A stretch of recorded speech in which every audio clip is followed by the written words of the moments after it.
Something about Patrick Lilly's session that really turned me on yesterday was his ability to implement the for sale by owner action plan to a major metropolitan marketplace. That's always been something that I've heard at other programs, but I thought that it only worked in Paducah or in sort of a really rural or suburban area.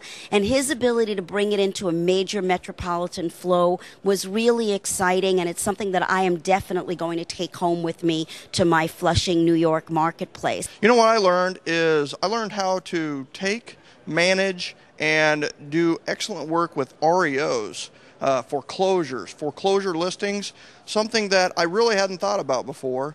But then I attended a session with Nate Martinez, Pat Hyben, Daryl Isaacs, and also Terry McNaughton. And after the session, I felt very confident in going out and getting REOs, getting foreclosures, working with banks, and not just doing them, but truly doing them to a high level.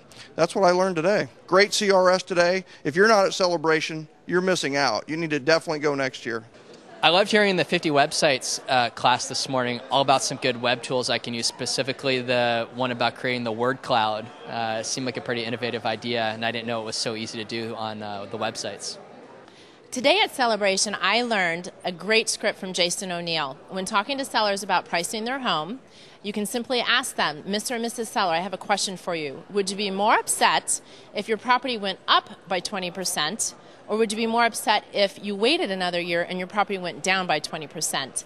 And thank you so much for asking. I've got to run and go see Jeff Turner. He did a great job, and I can't wait to see him present this year. The holy grail of any brand is community. Think Apple, think Jack Daniels, think Harley Davidson.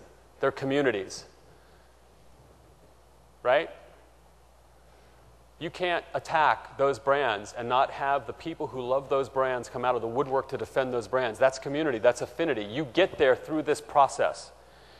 And the problem with what's happening online is that people are unconsciously and sometimes consciously placing themselves in the position where the only thing they're doing is having interactions around shared interests, and they're never getting to the place where they can have interactions around shared values.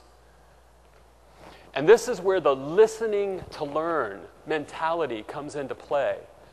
Because that process of asking questions, about listening in between the spaces, understanding the motives. You know, I learned something when I asked Waylon, what was your key takeaway? First, is he going to respond at all? Is he really listening? Or is he just tweeting out and not paying any attention? There's a value assessment I make based on that. Right? I judge the quality of his response. Is he giving thought to it? I subconsciously make a value statement about him based upon that response. You think all of these interactions are meaningless. They're not. Every single interaction we have has an impact on people's impression of us and our values. And our values are our brand. Our values are our true brand.